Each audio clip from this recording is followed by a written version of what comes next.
everyone from the Farm Science Review. Actually, we're lucky we haven't flooded away here. And the first time ever here at the facility where we're at the Molly Caron Center was canceled yesterday, postponed because of the rain. But we're glad that some of you are joining us from the comfort, dryness of your homes, as well as your warm homes, because the cold front has moved through. And yes, it's 50 some degrees here, but it feels a lot colder because of the wind.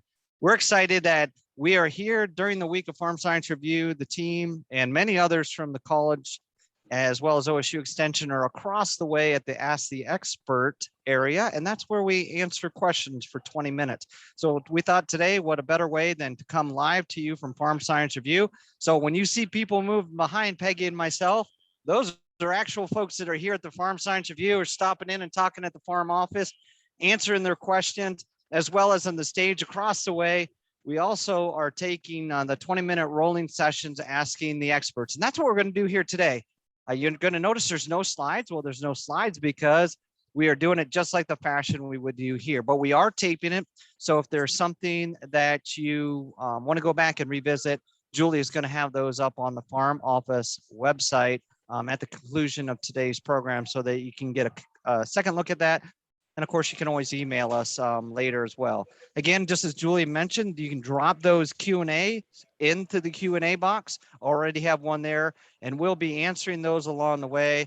And we're going to go back and forth and do this like they Ask the Expert. We'll ask a question, the experts will jump in, and they'll do some answering. So with that, just a reminder, we will have an evaluation on the way out of the webinar here later when we're finished here in just over an hour and 15 minutes. And we just appreciate you doing that, because that gives us input for those discussions that we are going to have in our next Farm Office Live, which will be October 13th from 7 to 9 p.m. or October 15th from 10 to noon. So with that, we're going to kick it off today. We have we're going to talk about some of the things we've been talking about here. And the good thing with the mics, you can't hear the screaming baby in the background here. We have carbon agreements, legislative updates. We're going to talk about crop budgets. This is where we release our 2022 crop budget. So Barry will be on hand to talk about that. Our farm business analysis results are out, as well as the cash rental rates for looking ahead on 2022. We got lots of things still happening with deadlines here for CFAP, as well as this new program called the Dairy Market Volatility Assistance Program. So we're going to talk about all of those here today. And Peggy Hall is going to be leading us off today. And Peggy, you already, and I have you muted, we already have a question in our Q&A, and I don't know if you want to handle that one right off. Let's try it. All right, so the question that we have in the Q&A, so from Steve, thank you, Steve, for putting that question in. One of those questions, we're talking about some line fence laws a lot. I'm having issues getting neighbors to build the line fence. They don't own livestock and feel they don't need it. So that's a question we've had before. So do you want to handle that one right away? It is a common question. One of the most asked question areas that I receive is in line fence law. And so the law does allow you, and actually, Steve, I have a law bulletin. If you were here, it would be right back here on this rack, but it's also on the farm office website. I have several materials that explain the line fence law, but you do have the option to file it's called a complaint with your township trustees and ask them to determine how the two of you should allocate the cost for that fence. Now, they will argue that they shouldn't have to pay for it because they don't have livestock. And that is one of the factors that the trustees have to consider. I should note, though, if this is a new fence in a place where there's never been a fence before, and they don't have livestock and you're building it to contain livestock, then you do have to bear the complete burden of putting up that fence. You can file an affidavit, though, of the cost of that, and should they use it for livestock in the future or any other landowner, then you could be reimbursed for that. So there are some procedures you can follow if that fits your situation, to have them contribute via the township trustee process. But if it's a new fence on a line where there's never been a fence before, then you do lose that ability to try to force them to pay for it. Hopefully that answered. So the Steve, question. great question. And I think maybe Julie, if you can grab that link and drop it into the chat to Steve, we would, oh, and there, as soon as I say it, look at that. She already She's has so it in the efficient. chat. Julie is so Yeah. efficient. There it is, Steve, you can get that. So we've been talking about carbon credits, and we've been talking about with folks about legislation on the move. So Peggy, let's start there. I know there's a Senate Bill 52 in the Ohio legislation. What's our Yeah. update on that? That's the one on utility scale, wind and solar facility siting. It was very controversial, did go through finally. It will be effective here October 11th. So we have a number of new law bulletins on that as well. Those aren't yet on Farm Office, but I'll be getting those there after Farm Science Review. But that becomes effective soon. That's the one that would allow a county to say no, basically, to a proposed wind or solar facility. They have a right to review that project before it's submitted to the OPSB, and the county can say no. They can also designate restricted areas in the county where that type of development will not be permitted at all. And so that is coming into play here soon. The part that I think is very valuable for landowners who might already be in the process of negotiating these solar leases, though, is the decommissioning provisions in that bill, David. They set up some standards for that end point. When we get to the end of that solar lease, what's going to happen?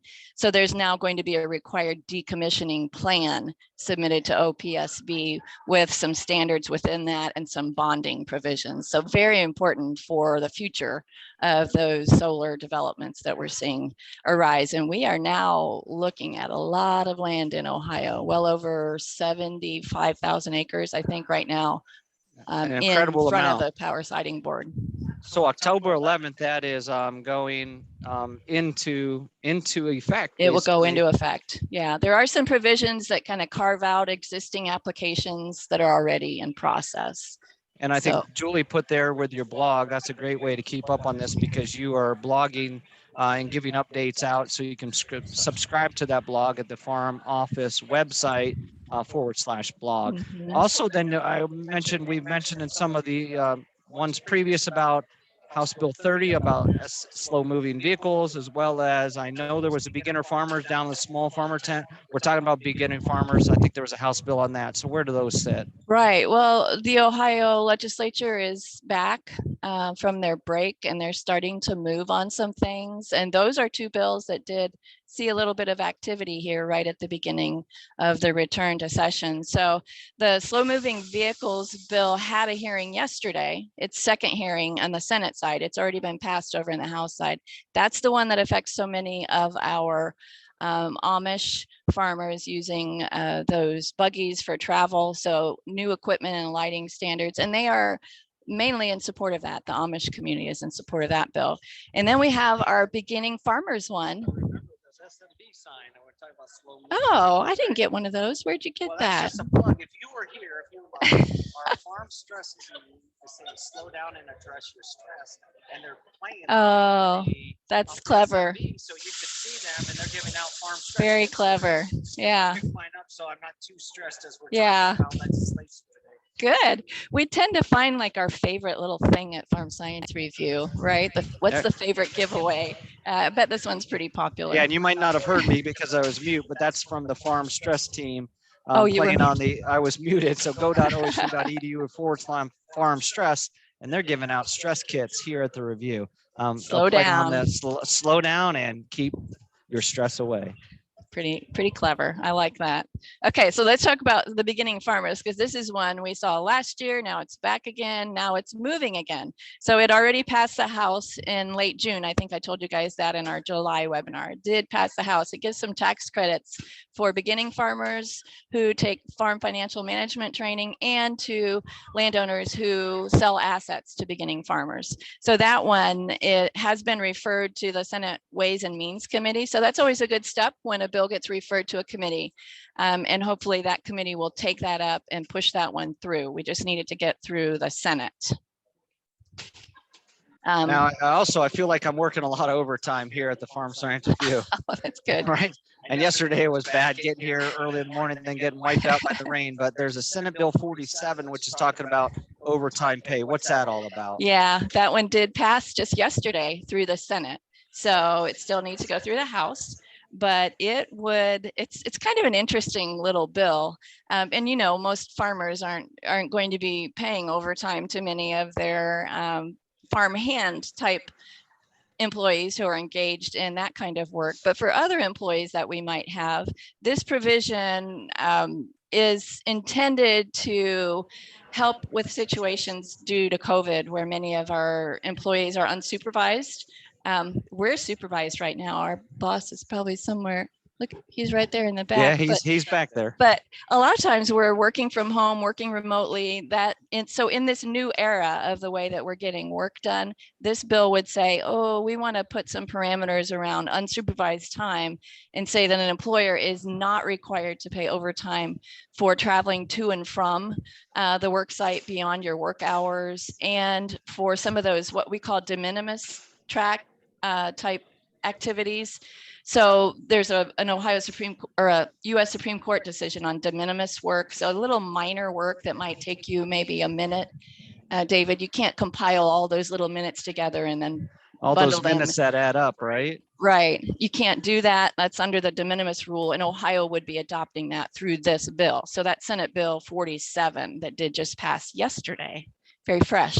So that is talking about being on top of things. Also, earning statements, House Bill 187, as well as House Bill 349. It seems like the House is really busy right now, right? Well, actually, on these two, they're not doing much. So, yeah. I take that back. They're not very busy. These They're focused on other things. So they're two that they haven't done anything with since they returned to session here.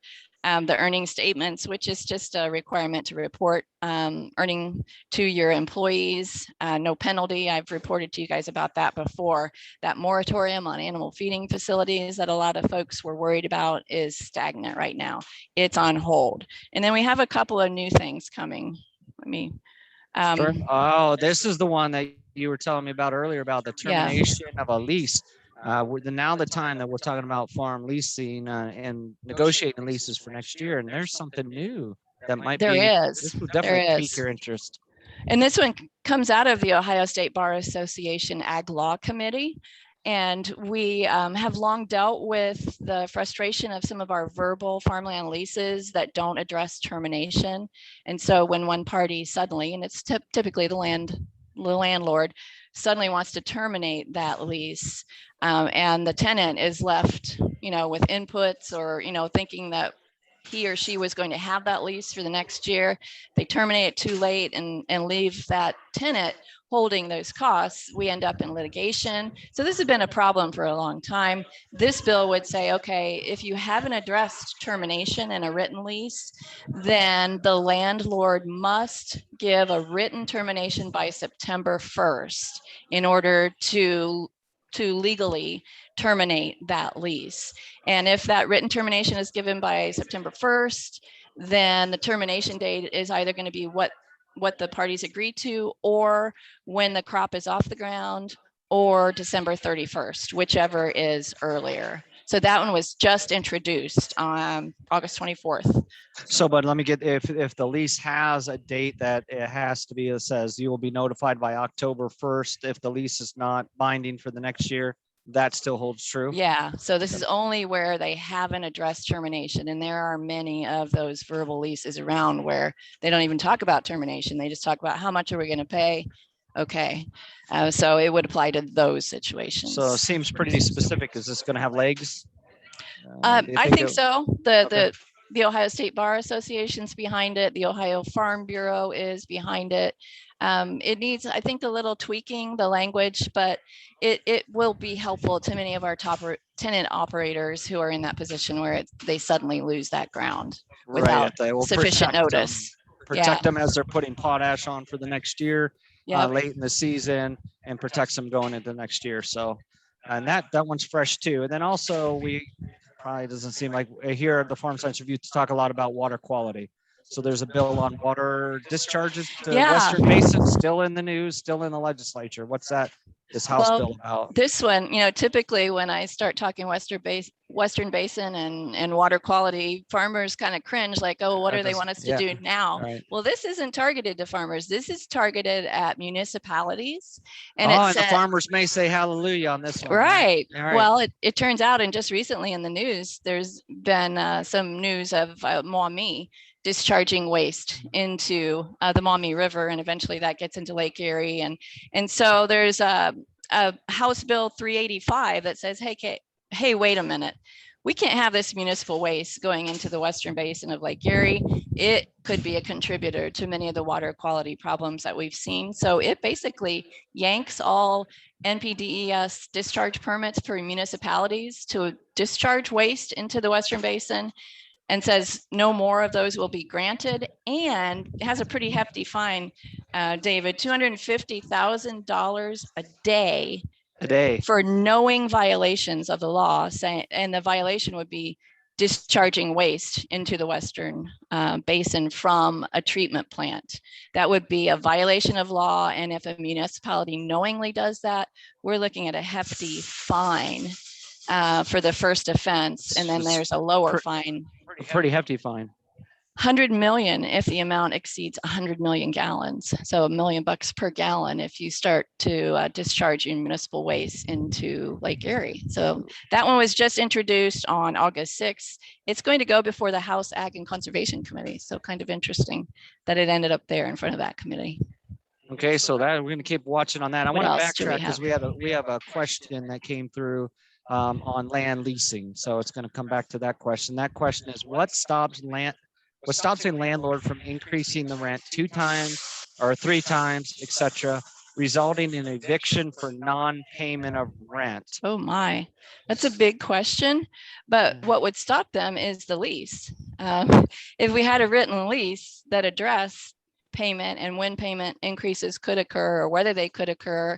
Typically, back when I was in private practice, I would have written that both parties needed to agree to the next year, the next year's rate. So there wouldn't be that. So the lease would protect you. If you don't have a written lease, then you're really in a much more difficult situation to stop that. So that's why we're always harping on written lease. It's going to be a legal battle. Basically, you may need an attorney to help you argue somehow that you had an agreement otherwise. But the problem you run into is Ohio law doesn't want to recognize verbal leases for land. Any verbal agreement concerning land is going to run into a statute of frauds problem in Ohio because the law wants anything regarding land to be in writing. So it'll be a real battle. And Julie's right on it because some of the lease bulletins that we have here in the background can all be found on the farm office website. And she gave you the direct link right there. So thank you, Julie, for putting that in. Anything you want to say on infrastructure or anything that's or carbon credits before we shift gears here? Sure. Well, Barry and I were talking about federal legislation, and it's just so hard right now to try to summarize what's going on there because of these battles between the infrastructure bill and the Build Back Better Act and the budget, all of those battles that are going on right now in DC. We hear that there could be some certainty by next week sometime. So we'll be preparing as we see that happen. But it's just so uncertain right now that I don't think we can provide much detail about what's going to happen. Okay, great. Are we out of time? Do you want me to say anything about carbon agreements? Or? Sure, carbon agreements. We have a couple minutes we can squeeze in here about carbon agreements because we've been talking a lot on the Ask the Expert stage. You may be bouncing back there again today. But carbon agreements, we've had a couple great panels to kick off Tuesday when we were here on carbon credits. You were part of that panel. So where are we on carbon agreements? And I guess if you could summarize what was said, there's a big panel on Tuesday morning about that, and you've given a couple sessions. Yeah. What's your advice on carbon credits? I think I tend to agree with the economists on this one. And, lawyers and economists don't always They usually don't agree, right? But, there is some caution that I think we need to advise. I think the concept has some good legal teeth to it, but there are some legal questions about these carbon credits and what they are legally. Are they creating a real property interest, or are they a personal kind of intangible property interests that they're creating? And I would love to see us deal with that in Ohio. Some states have tried to address that and clarify what they are, because I think that will protect the landowner or the tenant operator, whoever's creating those credits. I think we need some legal certainty. And then the economists are saying we also need some economic certainty. We need these markets to develop and mature a little bit more in order to know where those prices should be coming in for creating these carbon credits. So when you combine those two, and then I have, some concerns about the agreements themselves, but looking at the picture as a whole, I think a little bit of caution is advised. If you think you can negotiate some of those concerns in your agreement, that would be wonderful, but I don't know how willing they are at this point to negotiate those agreements. They're pretty much standard programs that are coming out. So, and from what I'm hearing too on carbon agreements, if you're going to go into that and execute an agreement, of course, something you're going to have to talk to an attorney and make sure an attorney reviews that, because just like oil and gas leases in the days of what was happening with Marcellus Shale on the eastern side of the state, leases are usually written in favor of the person who they writes are. the lease. They are. And probably the biggest concern I have about these agreements is this permanence. Well, there would be two: permanence and additionality. They want you to create a new sequestration or capture or reduction of carbon. So how do we know what's new and what's old, right? And then also some of them have language in there that this has to be around permanently, this credit that you've captured. And so a change in your practices in the future could run into some problems with that permanence idea. So having an attorney review what's in there would be helpful. And OSU Extension has been really hitting carbon credits with our commodity groups here at the Farm Science Review. In fact, right down the way from us is a whole booth that is right now surrounded with people talking to Mike Eastat and others from Ohio State talking about Carbon Central. Yeah, Carbon Central. That's Carbon Central is right behind us here in the Fireball. So Peggy, thanks for being with us. I know you got to run to Small Farm and be over to Ask the Expert. So we thank you for being here. Here on Ask the Expert Live at the Farm Science Review. You're welcome. We're gonna move to the next, which we're gonna bring Barry Ward. You see Barry, he stood up in the background. There he was the whole time watching us. But Barry's gonna step up because one of the most important things that happens here at the Farm Science Review, and hopefully you can see that on my camera, the Ohio crop enterprise budgets are released. I think, Barry, this is why a few of your, I would call them groupies, will come to the Farm Science Review just so they can get this first. And you traditionally here at the Farm Science Review, you release these. And I noticed nobody has brought me a Bahama Mama here. Have you noticed that, Barry? I'm a little disappointed. I mean, as we're getting close to lunchtime at 10:23, and no one's brought me a Bahama Mama or a milkshake. I thought that was our deal, that you some kind of brunch, a pork sandwich or something. It's probably on its way. I'm sure it's on its way. So Barry, we talk about crop budgets here each and every year. First, for those that are online that can't be here, man, Julie already answered the question before I answered that. Did you see that? About we were traditionally release them here, and then they will be posted on your enterprise budget website, but you can click that link and log it in your computer, and that way you can use it later. They'll be up next week. This is the first look. Always at the Farm Science Review, we put our first look out for 2022, but they'll be posted on the Farm Office website this next week. So they'll be coming up next week. So want to start with corn? Sure thing. What would it look like? I know we're all getting rich, right? And next year, 2022 is going to be bumper. Fertilizer prices are going to go down. Land rents are going to go down. The commodity prices will stay up, right? Yep. Well, I think everyone knows better, right? I think, unfortunately, what happens with higher prices is that we see margins eventually shrink, and that's what we're probably going to see in 2022. This year, high corn prices and inputs have started to catch up a little bit. We've seen fertilizer really rally, and that's one of the things that we're going to be faced with this next year. Higher fertilizer, higher fuel costs. What about seed? Seed prices, holding steady, you think, or? Well, we're plugging in right now about a 10% increase in seed prices. I know, and about a 25% increase in chemical costs. So some of the supply chain issues that we've seen here in the last few months is going to continue to it's going to continue to dog us through this next crop year. So we're going to see some increases across the board, not to mention labor costs. Some of that labor cost or labor shortage is going to that is going to affect farm labor as well. So we're going to see some labor costs Now, increases. can I ask you about the question you talked about on Tuesday on the Ask the Expert, and that was land rent and land values. What do you have as far as land, that fixed cost, those as we go forward, 2022? We're going to expect to see some increases. What we saw this last year, and I don't know, are we talking about that later? I think we might be talking about. Are we? Yeah, we may. Cash rental rates. Give us a little peek what we're going to talk about. Right, but we're expecting a little bit of an increase going into this next year, and there's going to be a lot of negotiations going on. We've seen some significant increases in land values, and we can talk about that later too.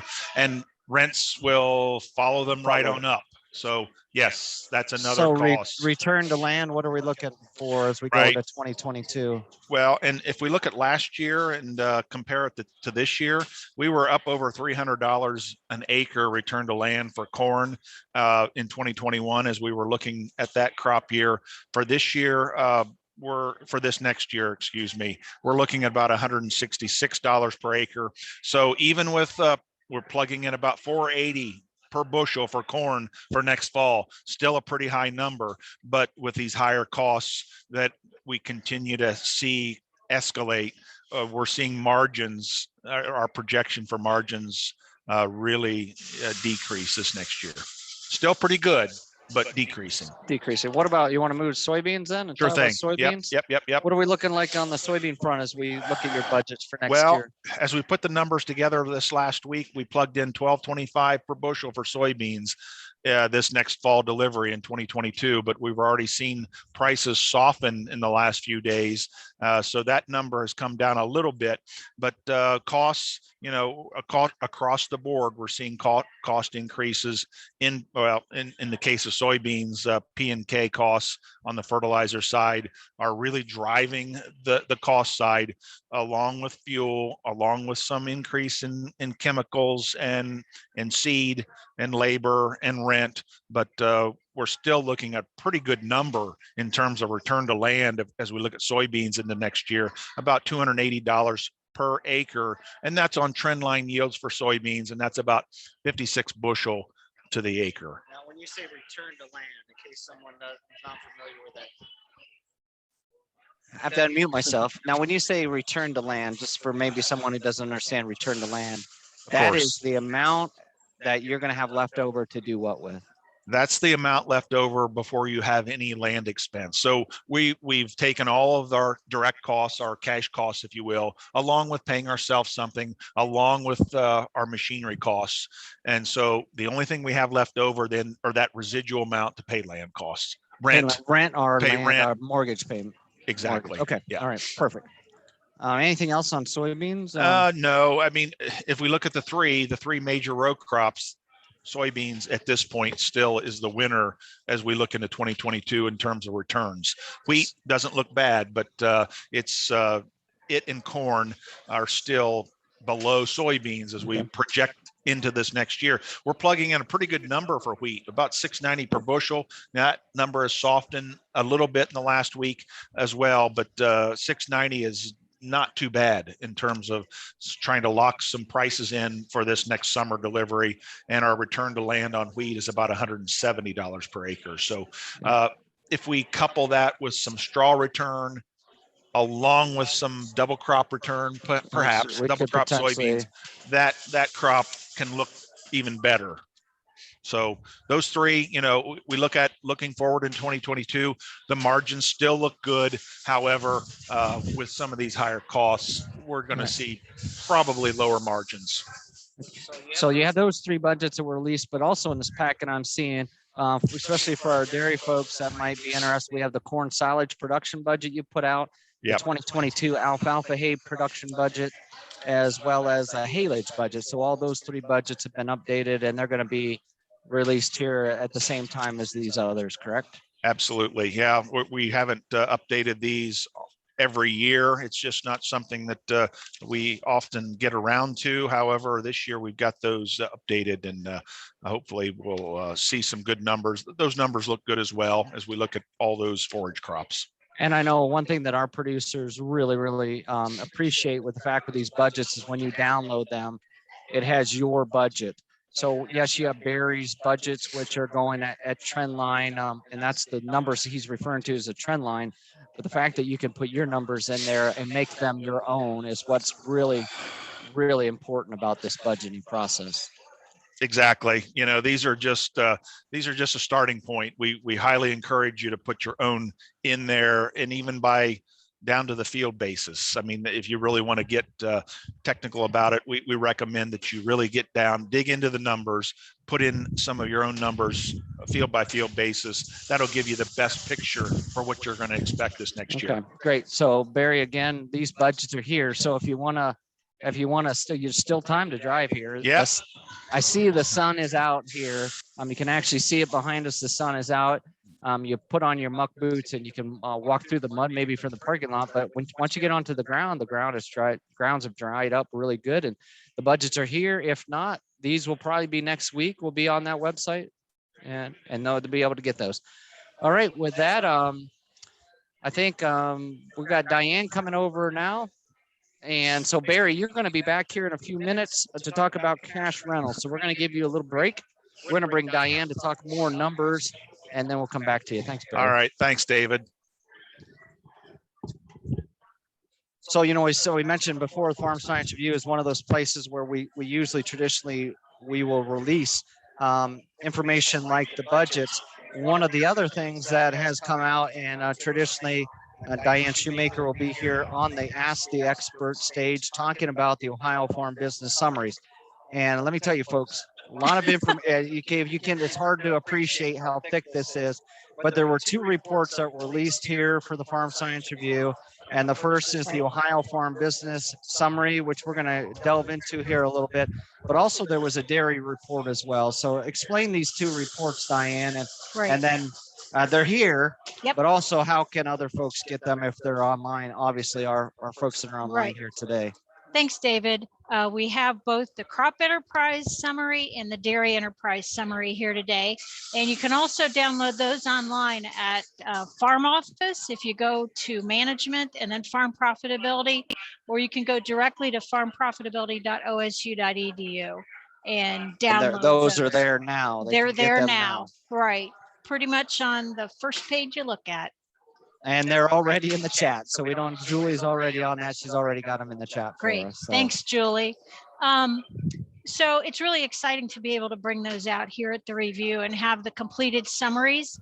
But I will remind people that last winter, we started looking at really digging into some of the financials. So these summaries focus on the actual enterprises. So it's the crop enterprises would be corn, soybeans, wheat, corn silage, and some hay crops, alfalfa and mixed hay. And the focus there is on it within that enterprise. What are the income and expenses per acre, and what's the cost of production per unit? And that's what we need to know is those cost reductions, right? Because that's bottom line drives our marketing decisions. Or should drive our marketing decisions and our risk assessment on how we protect ourselves.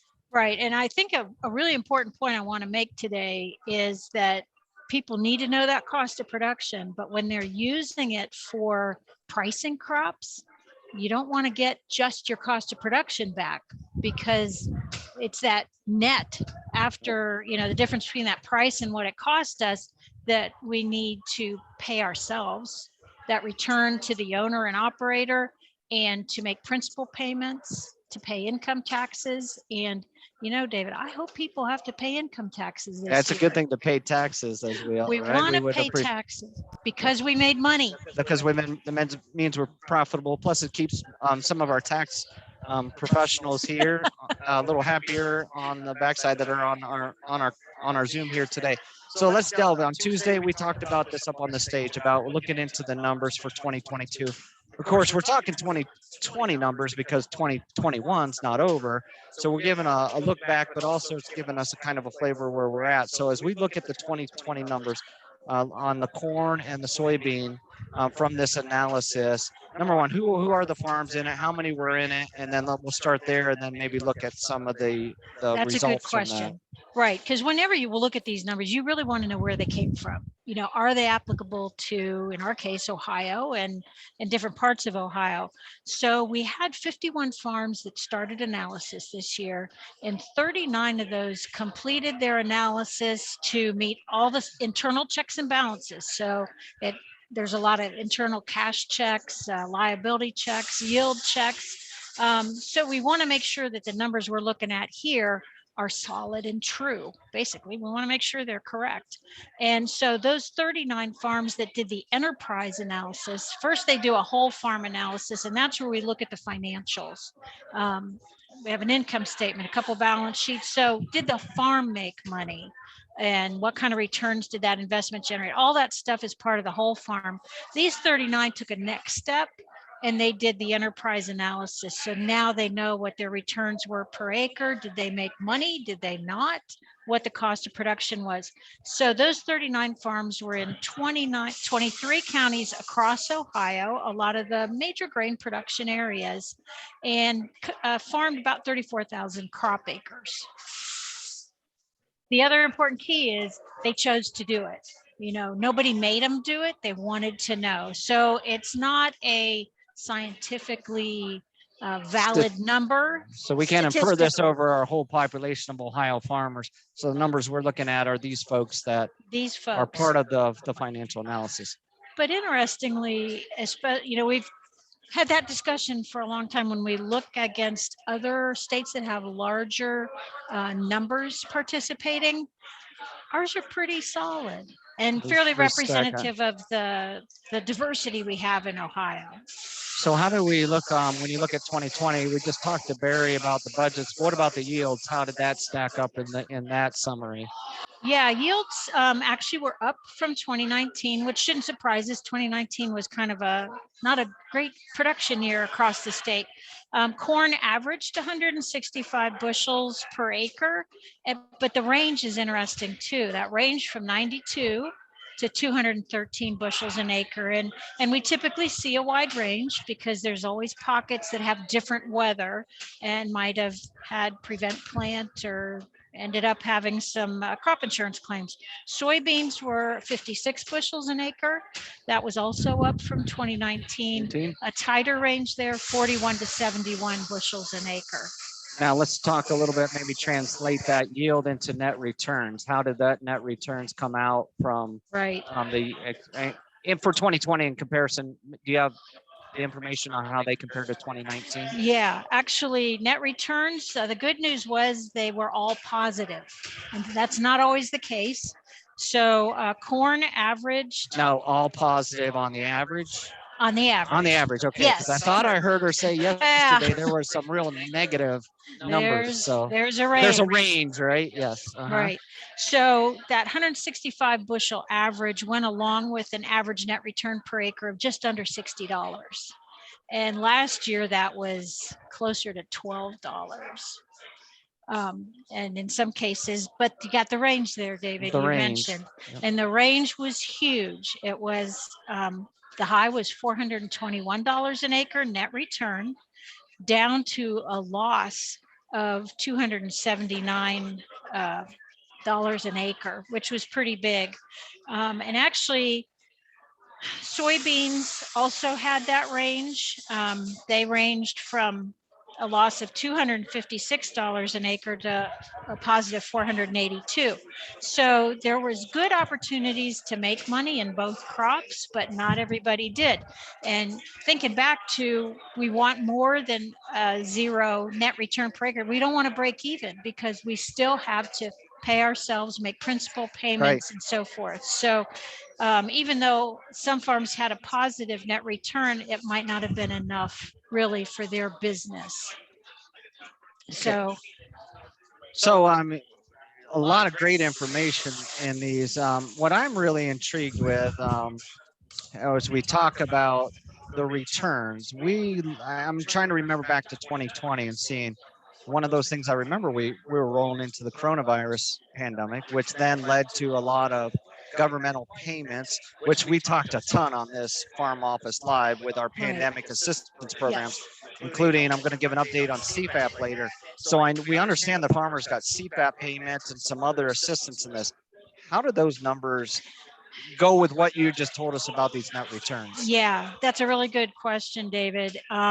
They were handled differently. The different programs were handled differently in the analysis. The key on these analyses is that they are accrual adjusted. So we're looking at all the income and all the expenses from the 2020 crop year, our business year, being pulled in. So CFAP 1 was actually based on inventories that were on hand from the 2019 crop, unpriced inventories. So those dollars don't show up at all in our analysis. Okay. But CFAP 2 is tied to eligible crops in the 2020 crop year. So they're actually included as other income. So if you're looking at the summary, there's an other income category that's part of the actual income. And that's contrasted to government payments. Our typical ARC PLC type of programs do not show up as income at all in our analysis. They offset expenses at the end, because we don't want to rely on that when we're planning It's and evaluating. not a typical, it's not like we're selling a crop. These are 1 year they're here, 1 year they're not. Right. And And so you know, actually they're based on the previous crop year. So, right, we it's don't. a different bear. So those are calculated in there, and you have them separated so people can see. But also in the summary, you talk about the top 20%. You pull that out specifically because this is about benchmarking yourself first, benchmarking yourself to see where you are, but then allowing you to compare yourself to others. So talk about the 20%. Well, how's that look? Yeah, thanks, David. When we look at averages, they're interesting, but you always want to know, how did the people do that did really well, and what were their associated expenses? You know, how much did they spend on seed compared to everybody else? And so that high 20% is pulled out in the summaries. You get the average and then the high 20%, and those high 20% are selected based on net return per acre. So in that crop year, they generated the highest net returns per acre. And you know, it's all accrual adjusted. We work with everybody the same way. That's why we want to do everybody the same, so you can compare to that with confidence. So those high 20% for corn, they average $232 an acre. So significantly higher there. And soybeans, gosh, David, I didn't pull that one out of my head. I thought she had all these numbers memorized. I did. Right? She did have them all memorized. But you know, with the gray hair, you also get memory lapses. So good thing we have that here. That's right. One of these things, we have the dairy. We're not talking about the dairy summary, but the dairy summary on the government payments, there was quite a bit of dairy program payments. I think I remember you saying, was that what, 600? It was in the neighborhood of an average of about $600. Most of the net return was the assistance because prices really. And we're going to talk about the new dairy market program here. But that's $600 per cow. Yeah. Right? That's $600 per cow. Yeah. We're going to talk about some more assistance that's coming for dairy farmers from this pandemic as well here in our next segment. Right. So did you find that soybean number? Yeah. So back to the soybeans, that average net return per acre was $136, and that's both rented and owned. And when we look at soybeans on rented ground, $328. So, you know, we're adding a couple $100 an acre for those guys. And when you dig into those numbers, it's a combination. It might be a little more yield, a little more price, a little less expense. It's not any one thing, but really paying attention to detail. Now, one thing I want to show our folks online here, because you don't have it in your hands, but this is kind of what the benchmark report looks like. And that is kicked out, Diane, for every producer. Right. This, if you're a numbers geek, this is really, really cool, because literally I can look at myself and let's say my crop chemical cost was this, and then I can see where it benchmarks me with my peers. So talk about that a little bit, what this information is doing for you as a producer that's going through this financial analysis program. Right. So one of the benefits of participating is you get those benchmark reports and they're personalized. So, anybody can download this and look at their prices compared. But really the encouragement there is make sure you're using accrual adjusted numbers, and you're solid on what your actual yields were and your actual acres were.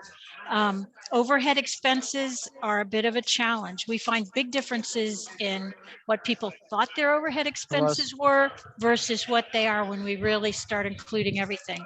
But anyone can take those. There are about 38 income and expense items for each enterprise where we have at least 13 separate data pieces to put together. And every line is calculated separately. So if I'm looking at price, what price did I get per bushel of corn? Those are all laid out for all farms and then split up into those, the bottom 10%, the next, or the lowest and the highest. So it goes from low to high. And so if I have participated, these guys are going to get these in an envelope probably next week, and their numbers will be laid on those and they'll be highlighted where they fall in that chart. So it's fast to take a look at that, see where my strengths are, help identify opportunities, but also putting that range around. Here are numbers people are really achieving on those per acre income and expense items.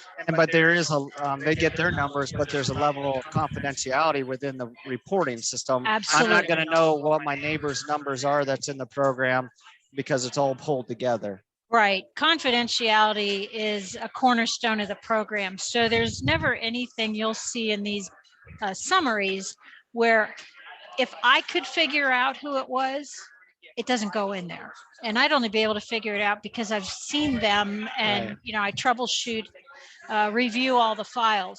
So we never put anything in the summary that could be tracked back to an individual farm or group of farms even. So confidentiality is critical. You're not going to find things in there, but if you participate, you get your personalized reports and all your output. Now you, Diane, they can't see it because it's down the way from us next to Carbon Central, but you have some of your financial folks here that are visiting with folks here in the Fireball building.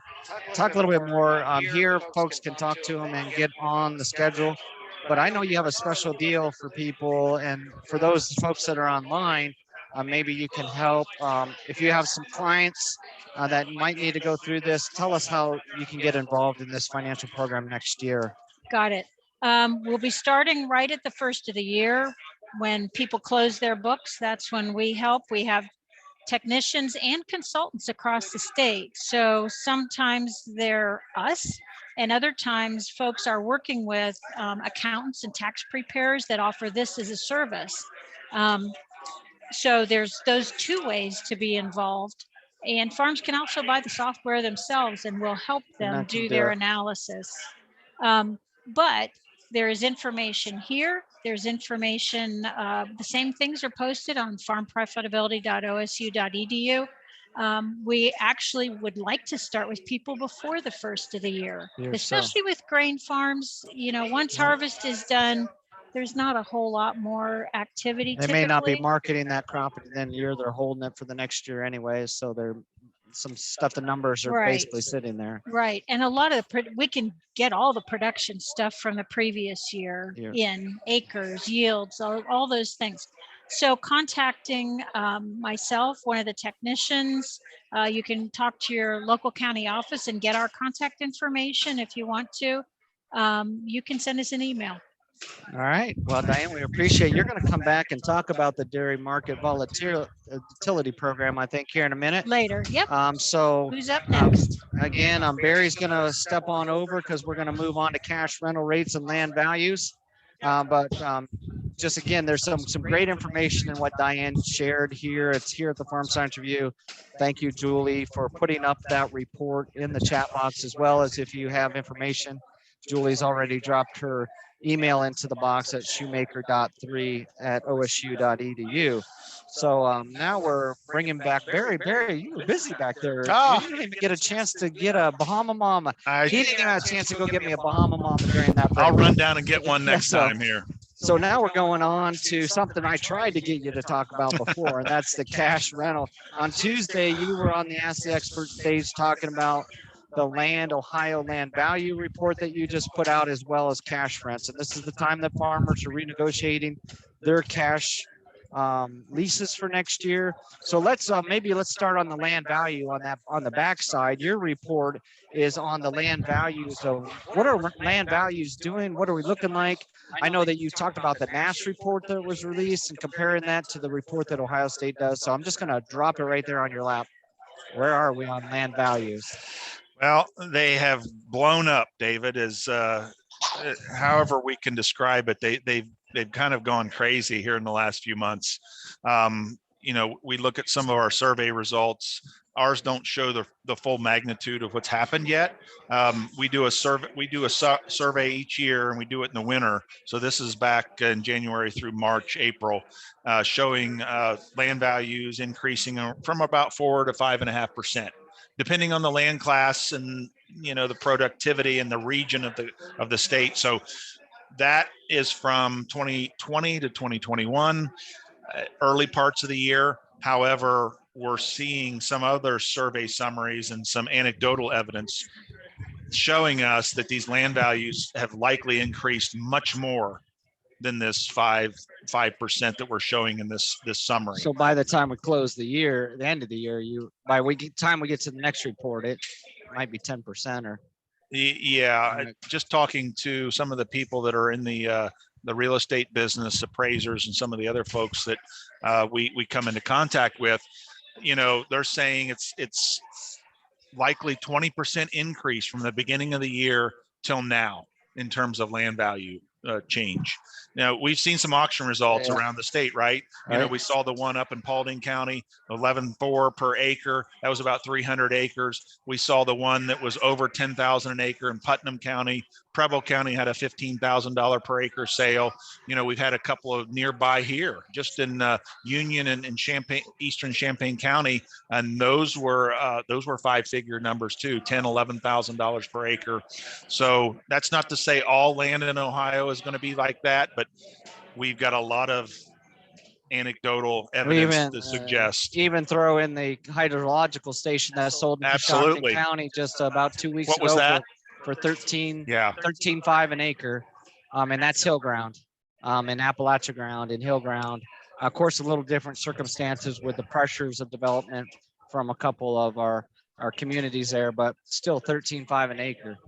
So land value, and we were seeing reports out in Iowa that incredible amount of dollar figures that are on some of that. Absolutely, land that's being sold. The Illinois Society of Farm Managers and Rural Appraisers, their study showed a 20% increase across the state, on average from the beginning of this year till now. So a lot of the data is showing significant increases in farmland value. So you had the question on Tuesday on the stage across, you had the question about, well, who's buying this land? Is it foreign investors? And somebody mentioned even Bill Gates buying some land on Tuesday. You have a sense on who's buying? Who's buying this land? Is it any idea on that? Yeah, well, from what we're seeing, at least from the auction results and the people that share that information, it's mostly farmers. There's still mostly farmers. They're the ones that are buying the majority of the farmland that's still being transacted right now, whether it's private treaty or whether it's auction results. There's still investors that are in the mix, but at least the majority are farmers. So any predictions, and we'll maybe jump to 2022. If we're here a year from now doing this program, any projections you have for 2022? Well, if we look at all the drivers, all the fundamentals that are in place, and we expect this next year, there's still going to be pretty good margins, as we talked about earlier. We still got a lot of cash that's still, in farmers' bank accounts as a result of some of the CFAP dollars, market facilitation program payments, the margins this year, the pretty good margins next year, low interest rates, relatively low supply of land reaching the marketplace. So we're going to look at a pretty big jump this next year. At least on our survey results, I would expect over 10% increase in land values, and it's likely a conservative number. It's incredible. Do you want to jump to cash rents now? Yeah. What are we thinking? We're renegotiating. We just talked with Becky on some leases. Where are we looking at cash rents for 2022? Right. And that number is going to be pretty similar, but probably a little bit lower. Typically, we see rents lagging land values, but many of the same fundamentals are in place, right? As far as margins, typically seeing that driving rental rates, and also equity, net worth. And the net worth in the sector, at least for crop farmers, is pretty good. Now, we flip that over, look at livestock producers. Yeah.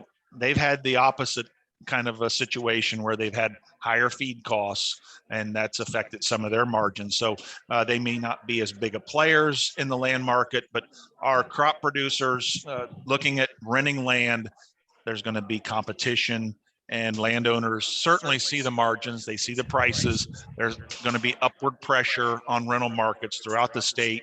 And I would expect rental rates on average to jump about 5% or more across the state of Ohio. There'll be some areas that will be closer to zero, some that may be up above that, but that's a pretty big jump in terms of overall rental rates. And there's a lot of pressure there. I expect it to be at least that. Now, we have a lot of landlords that might be looking at the crop prices, and that's typically what they're watching. They're watching the corn prices. They're looking at the local price for soybeans, and they're wondering about should they be increasing those land rental prices. But you gave some observations the other day to farmers about, is there a few things that we might be able to do as far as helping my landlord a little bit, maybe not increasing that long-term lease. Yeah. So talk about that, because you gave some advice on that. Well, the other day. and you know this as well as anyone, because you work with farmers on an everyday basis in Coshocton County and all over the state. But what we see typically in situations where we have this sharp run up in price and eventual decrease in crop prices is we have this what we might consider a bubble. I mean, we see input costs eventually follow those prices up, and then they become sticky, right? And what we see then is the same thing in the rental market, right? We see all this excitement, exuberance, rental markets increase, crop prices come back down, margins decrease, and suddenly we have a rental price that is maybe not sustainable. So that's what I see in this situation. And I would caution both parties as you're negotiating this, make sure you're finding something that's sustainable over the long run. And if you want to reward the landowner for this higher margin environment that we're seeing now, my recommendation at least would be to pay a bonus rather than have a negotiated lease that's higher just based on this short-term price spike that we're seeing. Or, talk about a flexible lease, one of those leases that we talked about a lot here over the last few years. Yeah, as far as one of those leases that goes up and down based on revenue or net income. There's a number of factors that we can use. And I see Julie put in the chat box where they can get the copy of this report that you're referring to here. Yeah. Also on the farm office website, also are lease agreements. And so you mentioned flexible cash leases. So if folks don't know about that, they can go there and get the flexible cash leases as well. Yep. So anything else you want to say on these that I forgot to ask you on the crop, the cropland values and cash reports? I should mention that probably on the cash cropland values, that's for Western Ohio. That's not for the entire state. It is. Based on the amount of data that you receive. Yeah, unfortunately, we don't get a lot of survey responses from certain parts of Ohio, and so we're not able to publish some of that data. But overall, as far as the increases, they're going to be pretty similar, although the magnitudes, the levels are usually lower in certain regions in eastern and southern Ohio. Okay, great. So, Barry will be here all day. at the Fireball Building. You can Yep. stop and see him and also be over on the Ask the Expert stage. So Barry, thanks for this. Sure thing. Stopping in with us today. And we will, of course, Julie's already put the information in the chat box. Okay. Anything we missed? I know we didn't get to talk anything about taxes. It's probably a good thing, right? But No, we didn't. Are we? maybe one thing about, we might have some tax professionals on, just as a reminder about the tax schools that are coming up. Do you want to remind real quick about those? Well, all that information is on our farm office site, and Julie probably can put that up there. Drop that in there for you. Yeah, we've got a number of in-person 2-day tax schools coming up. So we're getting back to normal for those that participated in the past. Those are going to be in November and December. We got a couple of webinars coming up as well, if you're focused on agriculture. And some of the, I could be just the farmer across Ohio. I might be interested in one of those. Absolutely. You know, we've got one coming up on the 13th. That's our 6-hour webinar. That's the one that's for professionals, tax professionals, plus any folks that are doing their own farm taxes. So that's a little more in depth. Plus we have the farmer tax webinar. That is a 2-hour webinar. David and I teach along with Michael Langemeyer from Purdue. That's the 9th and in the evening. So that's for the, you know, the lay person, if you will. So that'll be a nice opportunity to get an update. But so I see Julie has already dropped it. Julie's so efficient behind the scenes. She's already dropped those things into the chat box there. So Barry, thanks a lot. We're going to move on now into some of our federal programs. If we can steal Diane away from her profitability table. I won't tell you, she probably was just eating, not bringing a Bahama. Again, Bahama Mom is the key of the day, and no one's brought me one yet. So Diane's back. Short person, got to change the camera. Got to change. Barry is just a tick taller than you here.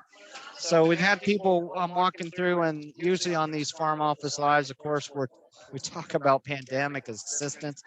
You just mentioned a few minutes ago about the dairy program and the dairy farmers and getting through that. Well, as this latest, and we just mentioned it during our last farm office live about the pandemic market volatility assistance program for dairy that is being rolled out.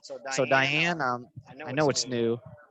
What can you tell us about this program? And I'm sure that as we go into our October and November sessions of this, we're going to hear more about this. Right. And I'm hoping by next month, we will know what processors signed up for this. And so this is kind of a different program, certainly nothing we've ever seen before. And as we mentioned in the our previous chat, the CFAP program was very helpful for a lot of dairy farmers. We went into 2020 looking like we'd have a relief in terms of milk prices. And then with the whole pandemic situation, milk prices went down. And then in the middle of the year then, when CFAP was introduced and the dairy product purchases that were made for the Family Food Box Assistance Program, there were some huge unintended consequences of that program. And what really hit dairy farmers was the demand for manufactured products, the cheese primarily, and really pushed class 3 prices up, and much higher than class 4 prices, which is another manufactured category. But there was a change in legislation in the 2018 Farm Bill that changed how class 1 or fluid milk is priced off of class 3 or 4. And prior to that change, class 1 or fluid milk was priced off of the higher of class 3 or 4. So if that was still in place, our fluid milk price would have gone way up. But that would have not had the implications or impacts that we did have, because now it was changed to an average of class 3 and 4 plus like 79 cents. So what happened was, even though class 3 prices were well above $20, which normally in the past, a dairy farmer could look at that and say, okay, I'm going to have a good milk check this month, and kind of get caught up. That didn't happen. So adjustments were made, and the the vehicle for those adjustments are the producer price differential. And so we had record negative producer price differentials, $5-6 negatives per month. So even though the market said our manufacturing milk is being priced in the 20s, what showed up on the farm was not in the 20s. Right. Right. So our federal order 33 in Ohio, we had some pretty big negatives. There were other federal orders that didn't get hit as hard, and that's based on how the milk is utilized in that geographic area. So this program is of particular interest to us because the objectives were to take this, they were estimating about 350 million in payments to dairy farmers that were impacted by the volatility and the disruptions from the pandemic last year. So the real challenge was, how do we do this? Yeah, I was going to say usually it would be direct to the producers, but this program's not going to be direct to the producer. Right. It's kind of like a flow through, like a flow through account almost. Right. So the federal order knows who got paid how much. Well, they know how the producer price differentials flowed, but it's the processor that might add quality premiums, or processors could pay some of that. So it's the processors that know what was in every producer's paycheck and how much milk they shipped in these months that were most dramatically impacted. So what they've done is, this is USDA, they have had some meetings for processors to explain it. They were able to participate in some individual meetings, but then by September 10th, I think it was, they had to decide whether they were going to participate or not. And participating would also involve, there were some educational requirements, help your producers learn about, it could be any number of topics. Right. So we're kind of starting to hear of some processors who said, I don't want to participate in this.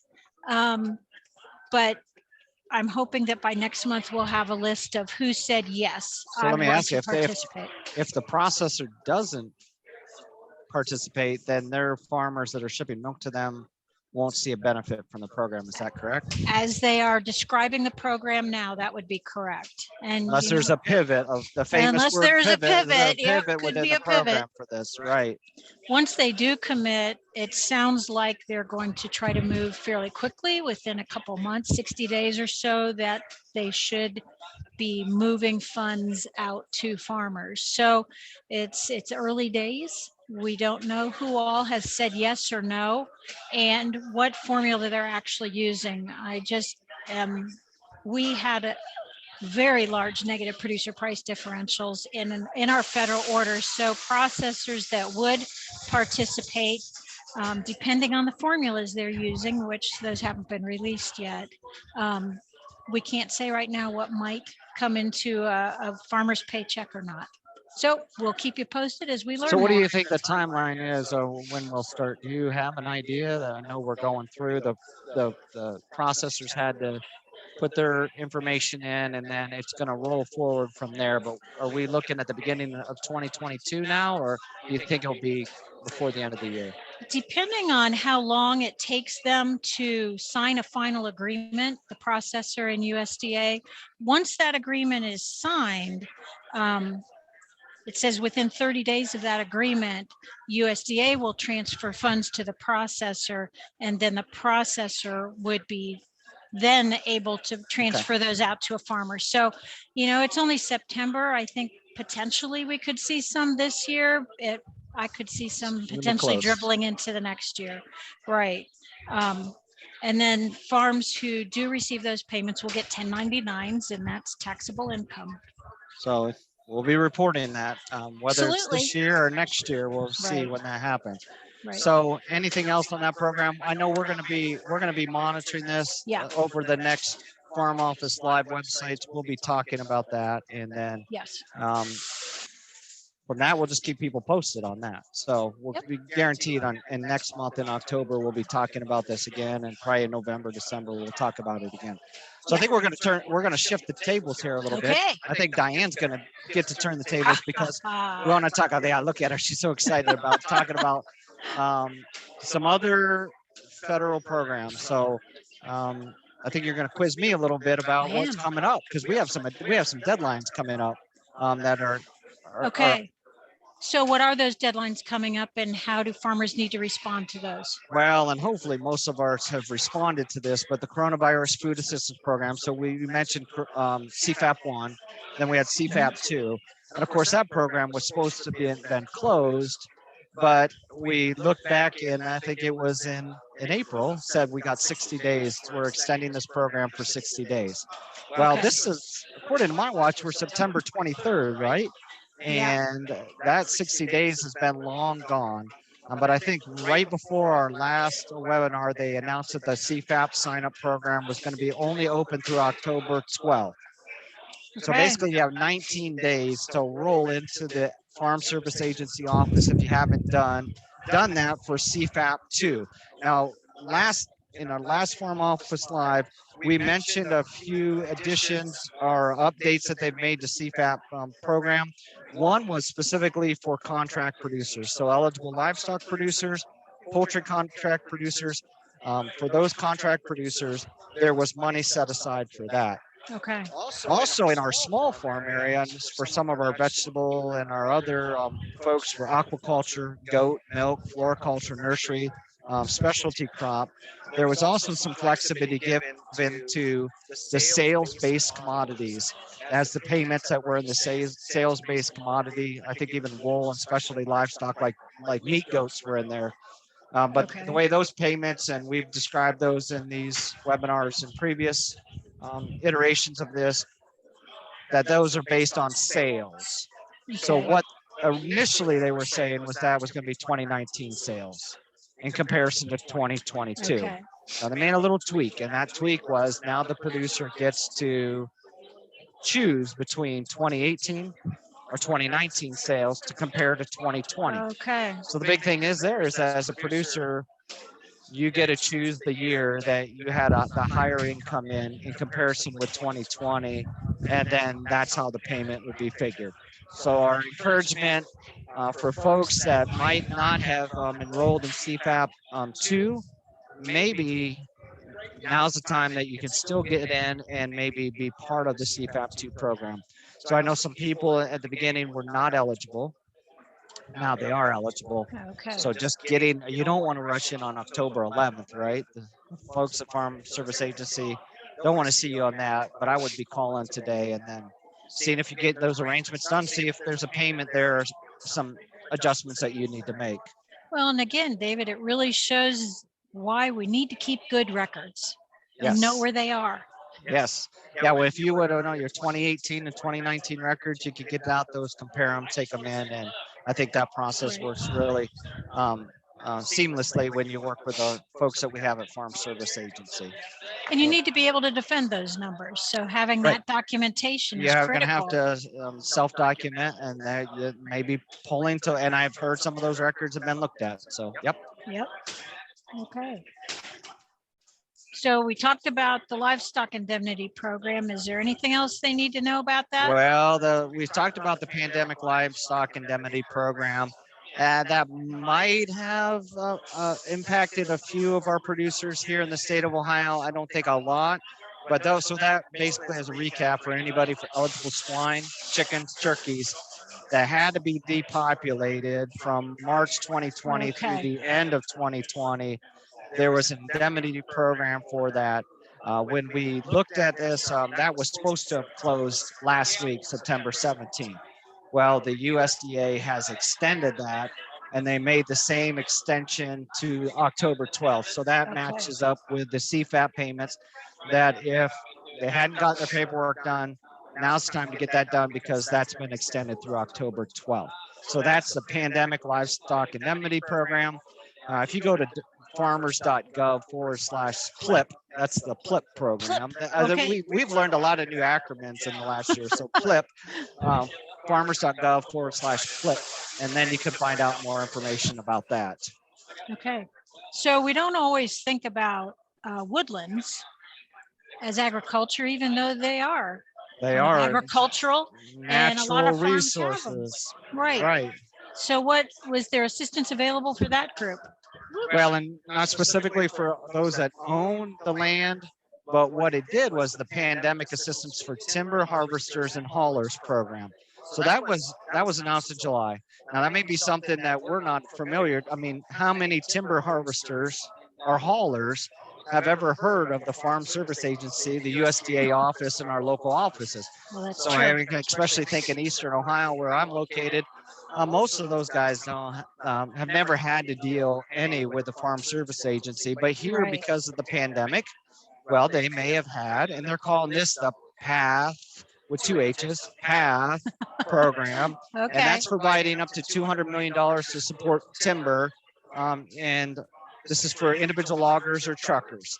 So they could be eligible up to $125,000 in financial assistance. Again, that program was announced in July. We have a short timeline on that. And don't remember October 12th because they couldn't keep all the dates the same, of course. This is October 15th. So you have until the middle part of the month to get into the PATH program. So for our accountants that are online here and others that might know some timber harvesters, Right. some haulers, if you reach out and say, hey, do you even realize that there's a program, a pandemic program to help you? Now, they may have been a war. This may be the first Farm Office Live that we haven't talked about, Barry, with some of these other programs that he has done, right? With, ooh, look at that. Do you see, if I whine long enough, you see, that is what we call a Bahama Mama. And thanks to my good friend Barry, Barry has brought me a Bahama Mama to eat here. I won't do that online because that could get messy, but thank you, Barry. That looks really good. Back in the old days, the Ag Ed Society, which is not called the Ag Ed Society, it's called something different, started the Bahama Mamas when I was here at Ohio State with Schmitz. So that's my love. When I'm here, I try to get one of those. So thank you, Barry. Barry just moved up on my favorite Farm Office Live colleague. He just moved right to the top for that. So sorry, Diane. She had every opportunity to bring me a milkshake and she didn't. So the PATH Act, so back to that, the PATH Act is there. Okay. Sign up by October 15th. I would just mention, October 12th, October 15th. There's not going to be an extension on the CFAP. It's already been extended well beyond the 60 days. Right. So if you haven't gotten there, get in there, talk about CFAP, and maybe help your operation out a little bit. So when that first came out, we did a lot of education on that. There were other webinars available. If someone doesn't know about CFAP yet, where can they get more information? Yeah, it's CFAP 2, and we are going to put a special program on October 4th. So this is going to be in the evening at 6 p.m. I'm going to be teaching a session on CFAP. This is primarily geared with a special emphasis on our beginning, and our socially disadvantaged farmers that might not know about CFAP. Of course, we're going to be opening it up to everybody, but part of that is to talk about maybe our urban agriculture farmers throughout the state, which we have a lot of beginner farmers, a lot of small farmers in our urban areas. We're going to be working with our urban centers, our urban extension offices across the state with a new special agreement. We're going to work out in agreement with the Farm Service Agency office to try to get out more information on CFAP. One last push to get people. So that's going to be October 4th from 6 to 7:15-ish is what it will take to go through that program. So we'll be pushing that out for folks to get on that. And of course, you can go to farmers.gov. The Farm Service Agency has a wonderful website that has all that there. So if you have more information, don't hesitate to ask any of the questions. So, super. All right, with that, Diane, I think we're done. We're done. Farm Office Live. Well, we're not done because there's a lot more activities here at the Farm Science Review. Ask the Experts going to go on through mid-afternoon, and we have the Small Farmer Tent that is doing a lot of education for our beginner farmer audiences. So we're just excited that a really nice number of you were able to join us today here on Farm Office Live here at the Farm Science Review. And just as a reminder, our next Farm Office Live, which you'll get a push out, it will be on October 13th from 7 to 9 p.m.